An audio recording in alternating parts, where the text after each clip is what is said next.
तरफ तुर्की जो अंतर्राष्ट्रीय मंचों पर कई बार पाकिस्तान के पक्ष में खुलकर खड़ा दिखाई देता है। We are pleased with the ceasefire achieved following the tensions last April between Pakistan, which had escalated into a conflict.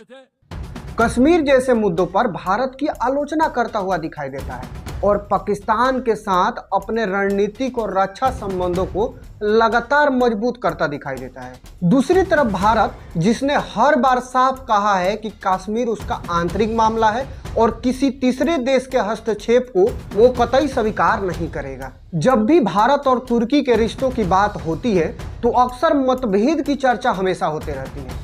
संयुक्त राष्ट्र में अलग अलग रुख, पाकिस्तान के साथ तुर्की की नजदीकियां और कई बार संवेदनशील मुद्दों पर दोनों देशों के बीच जो कूटनीतिक तनाव देखने को मिलता है वो अलग होता है। ऐसे माहौल में शायद ही किसी ने सोचा होगा कि एक ऐसा दिन आएगा कि जब यही भारत बिना किसी राजनीतिक शर्त के तुर्की के सबसे बड़ी प्राकृतिक त्रासदी के समय सबसे पहले मदद के लिए आगे खड़ा रहेगा। दोस्तों, बात है फरवरी 2023 की। सुबह के शुरुआती घंटों में तुर्की और सीरिया की धरती पर अचानक से जोरदार झटका उत्पन्न होता है। रिएक्टर स्केल पर जिसकी तीव्रता 7.8 होती है। कुछ ही घंटों बाद दूसरा एक शक्तिशाली झटका जो हजारों इमारतें पल भर में मलबे में बदल जाती है, सड़कें टूट जाती है, अस्पताल भर जाते हैं, लाखों लोग खुले आसमान के नीचे आने को मजबूर हो जाते हैं। दुनिया इस विनाश की तस्वीर देख रही थी। उसी समय भारत ने एक ऐसा फैसला लिया जिसने पूरी दुनिया का ध्यान अपनी तरफ खींच लिया। कुछ ही घंटों में यह स्पष्ट हो गया था कि यह 21वीं सदी की सबसे विनाशकारी प्राकृतिक आपदाओं में से एक है। हजारों लोग मलबे में फंसे हुए थे और हर गुजरते घंटे के साथ जीवित लोगों को बचाने की संभावना कम होती जा रही थी। भारत केवल शोक संदेश नहीं भेज रहा था, भारत अपने लोगों को भेजने की तैयारी कर रहा था। भारत सरकार ने बिना देर किए एक बड़े मानवीय राहत अभियान की घोषणा कर दी थी और इस अभियान का नाम था ऑपरेशन दोस्त। दोस्तों, यह सिर्फ एक राहत अभियान नहीं था, यह एक ऐसा संदेश था कि मानवीय संकट के समय राजनीति मतभेद पीछे रह जाते हैं। यही भारत की विदेश नीति का वह पक्ष है जिसने वर्षों से दुनिया में उसकी एक अलग पहचान बना दी। 6 फरवरी 2023 की सुबह जब तुर्की में तबाही अपने चरम सीमा पर थी, तब दुनिया के ज्यादातर देशों के लिए सबसे पहली चुनौती थी कि स्थिति का सही आकलन करना। किस शहर में कितना नुकसान हुआ है, कितने लोग मलबे में दबे हैं, किन इलाकों तक पहुंचना संभव है, इन सवालों का जवाब अभी किसी के पास नहीं था। लेकिन नई दिल्ली में समय किसी का इंतजार नहीं कर रहा था। भूकंप आने के कुछ ही घंटों के भीतर प्रधानमंत्री कार्यालय, विदेश मंत्रालय, राष्ट्रीय सुरक्षा परिषद, भारतीय वायुसेना, राष्ट्रीय आपदा प्रतिक्रिया बल यानी एनडीआरएफ, भारतीय सेना के वरिष्ठ अधिकारियों के बीच लगातार बैठकें शुरू होने लगी थी। शुरुआती रिपोर्ट साफ बता रही थी कि तुर्की को केवल राहत सामग्री नहीं बल्कि प्रशिक्षित खोज एवं बचाव दलों की अत्यंत आवश्यकता है। यहीं से भारत ने एक ऐसा निर्णय लिया जिसने उसकी आपदा प्रतिक्रिया क्षमता को पूरी दुनिया के सामने साबित कर दिया। निर्णय लिया गया कि भारत केवल संवेदना व्यक्त नहीं करेगा, भारत अपने सबसे प्रशिक्षित बचाव कर्मियों, डॉक्टरों और आधुनिक उपकरणों के साथ सीधे आपदा क्षेत्र में भेजेगा। निर्णय होते ही भारतीय वायुसेना को सक्रिय कर दिया जाता है। सबसे पहले C-17 ग्लोब मास्टर और C-130J सुपर हरक्यूलस जैसे भारी परिवहन विमान को तैयार किया जाता है। इन विमानों में सिर्फ राहत सामग्री नहीं भरी जा रही थी, बल्कि हर सामान को इस हिसाब से रखा जा रहा था कि तुर्की पहुंचते ही बिना समय गंवाए ऑपरेशन को शुरू किया जा सके। सोचिए भारत ने कितनी विशेष तौर पे प्लानिंग करी थी। उधर एनडीआरएफ की विशेष टीमें तत्काल अलर्ट जारी कर दिया गया था। इन टीमों का चयन समान तरीके से नहीं हुआ था। ऐसे जवान को चुना गया था जिन्होंने भूकंप प्रभावित क्षेत्रों में काम करने का अनुभव था। उनके साथ अत्याधुनिक लाइव डिटेक्टर उपकरण थे, थर्मल इमेजिंग कैमरे थे, कंक्रीट काटने वाली हेवी मशीनें थी और हाइड्रोलिक रेस्क्यू टूल थी। सैटेलाइट संचार उपकरण और प्रशिक्षित खोजी कुत्ते भी उनके साथ भेजे गए थे। हर सदस्य जानता था कि अगले 72 घंटे सबसे महत्वपूर्ण होने वाले हैं। आपदा प्रबंधन की भाषा में इन्हें गोल्डन आवर्स कहा जाता है। अगर इस समय के भीतर मलबे में फंसे लोगों तक पहुंचा जाए तो उनके जीवित बचने की संभावना काफी ऊपर पहुंच जाती है। इसीलिए भारत के लिए हर मिनट कीमती थी। इसी बीच भारतीय सेना का मेडिकल कोर ने भी अपनी तैयारियां शुरू कर दी थी, जिसमें doctor, surgeon, anaesthetist, nursing staff और पारा मेडिकल्स की टीम भी तैयार कर दी गई थी। साथ में portable field hospital, operation theatre, X-ray machine, ventilator, दवाइयां और आपातकालीन चिकित्सा उपकरण भी पैक कर दिए गए थे। भारत अब केवल राहत भेजने नहीं जा रहा था, भारत एक ऐसा अस्थायी अस्पताल भी स्थापित करने जा रहा था जो भूकंप प्रभावित लोगों को मौके पर इलाज कर सके। कुछ ही घंटों बाद भारतीय वायुसेना का पहला विमान तुर्की के लिए उड़ान भर चुका था। उस विमान में केवल सैनिक और उपकरण नहीं थे, उसमें एक संदेश भी था। भारत राजनीतिक मतभेद भूल सकता है लेकिन मानवता का कर्तव्य नहीं भूल सकता है। जब यह विमान तुर्की के अदाना एयरपोर्ट पर उतरा तब वहां मौजूद अधिकारियों को शायद अंदाजा नहीं था कि आने वाले दिनों में भारतीय बचाव दल उन लोगों तक पहुंचेगा जिनके जिंदा बचने की उम्मीद लगभग खत्म हो चुकी थी। लेकिन यह तो सिर्फ शुरुआत थी। अगले कुछ दिनों में भारतीय एनडीआरएफ की टीमें ऐसे रेस्क्यू ऑपरेशन करने वाली थी जिन्हें देखकर पूरी दुनिया उनकी पेशेवर क्षमता की तारीफ करेगी। भारतीय सेना के फील्ड हॉस्पिटल सैकड़ों घायलों के लिए जीवन रेखा बनेगी और ऑपरेशन दोस्त केवल एक राहत मिशन नहीं बल्कि भारत की ह्यूमैनिटेरियन डिप्लोमेसी थी उसका सबसे बड़ा उदाहरण माना जाएगा। लेकिन भारतीय जवानों ने तुर्की की धरती पर पहुंचकर आखिर किया क्या, कितने लोगों को बचाया? तुर्की के अदाना एयरपोर्ट पर भारतीय वायुसेना का पहला विमान उतर चुका था, लेकिन असली चुनौती यहां से शुरू होने वाली थी। एयरपोर्ट से भूकंप प्रभावित इलाकों तक पहुंचना आसान नहीं था। कई सड़कें टूट चुकी थी, जगह जगह दरारें पड़ चुकी थी, संचार व्यवस्था बुरी तरह प्रभावित हो चुकी थी और लगातार आ रहे आफ्टर शॉक्स बचाव अभियान को भी खतरनाक बना रहे थे। इसके बावजूद भारतीय एनडीआरएफ की टीमें बिना समय गंवाए अपने निर्धारित ऑपरेशन क्षेत्र की ओर रवाना हो गई। भारत को तुर्की के सबसे ज्यादा प्रभावित इलाकों में हताय प्रांत से बचाव कार्य की जिम्मेदारी सौंपी गई। यह वही इलाका था जहां हजारों इमारतें कुछ ही सेकंड में धराशायी हो गई थी और बड़ी संख्या में लोग अब भी मलबे के नीचे फंसे हुए थे। भारतीय टीम ने सबसे पहले पूरे क्षेत्र की तकनीकी सर्वे किया, मशीनों के भरोसे काम शुरू नहीं किया।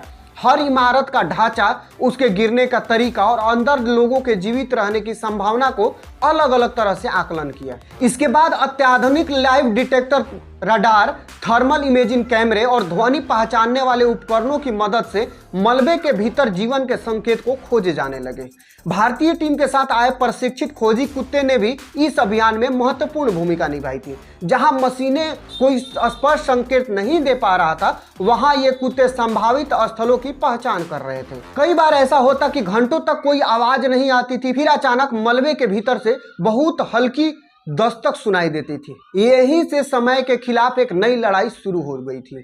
भारतीय बचाव कर्मी भारी मशीनों का इस्तेमाल तुरंत नहीं करते थे क्योंकि तेज कंपन से मलबे के नीचे फंसे व्यक्ति को नुकसान पहुंच सकता था। इसीलिए कई जगहों पर उन्होंने हाथों से, छोटे उपकरणों से और बेहद सावधानी के साथ रास्ता बनाना शुरू किया। जब किसी व्यक्ति को जिंदा बाहर निकाला जाता तो वहां मौजूद लोगों की आंखों में उम्मीद लौट आती थी। यह केवल रेस्क्यू ऑपरेशन नहीं था, यह मौत के मुंह से जिंदगी को वापस लाने जैसा था।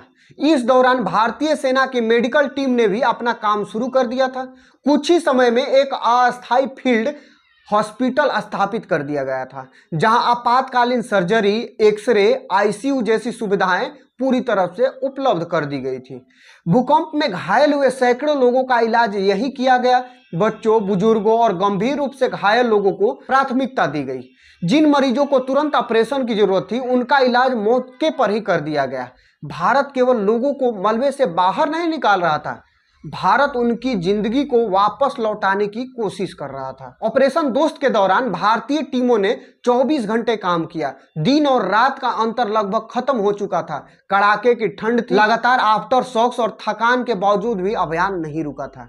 भारतीय वायुसेना भी लगातार राहत सामग्री पहुंचा रही थी। टेंट, कंबल, जनरेटर, दवाइयां, खाद्य सामग्री और आवश्यक उपकरण की नई खेप लगातार तुर्की पहुंच रही थी। हर उड़ान के साथ भारत का राहत अभियान और मजबूत होता जा रहा था। कुछ ही दिनों में ऑपरेशन दोस्त दुनिया के सबसे प्रभावी अंतर्राष्ट्रीय राहत अभियानों में गिना जाने लगा था।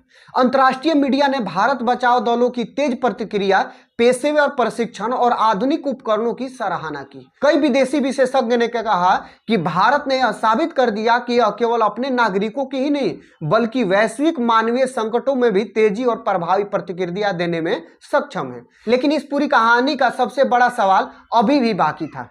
भारत ने इंसानियत बचाई, भारत ने अपने संसाधन लगाए, भारत ने अपने जवानों को जोखिम में डालकर हजारों किलोमीटर दूर राहत अभियान चलाया। लेकिन क्या इस मिशन के बाद क्या पाकिस्तान के साथ तुर्की की नजदीकियां कम हुई या ऑपरेशन दोस्त सिर्फ मानवता का मिसाल बनकर रह गया? जब ऑपरेशन दोस्त अपने अंतिम चरण में पहुंचा तब तक भारतीय वायुसेना कई उड़ानें पूरी कर चुका था। एनडीआरएफ की टीमें लगातार कई दिनों तक मलबे में फंसे लोगों की तलाश जारी करता है। भारतीय सेना के फील्ड हॉस्पिटल में सैकड़ों घायलों का इलाज किया गया और राहत सामग्री पहुंचाकर जरूरतमंद लोगों तक पहुंचाई गई।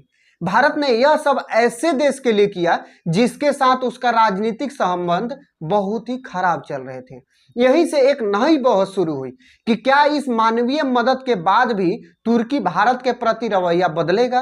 क्या कश्मीर जैसे मुद्दों पर तुर्की अपना पुरानी नीति पर पुनर्विचार करेगा?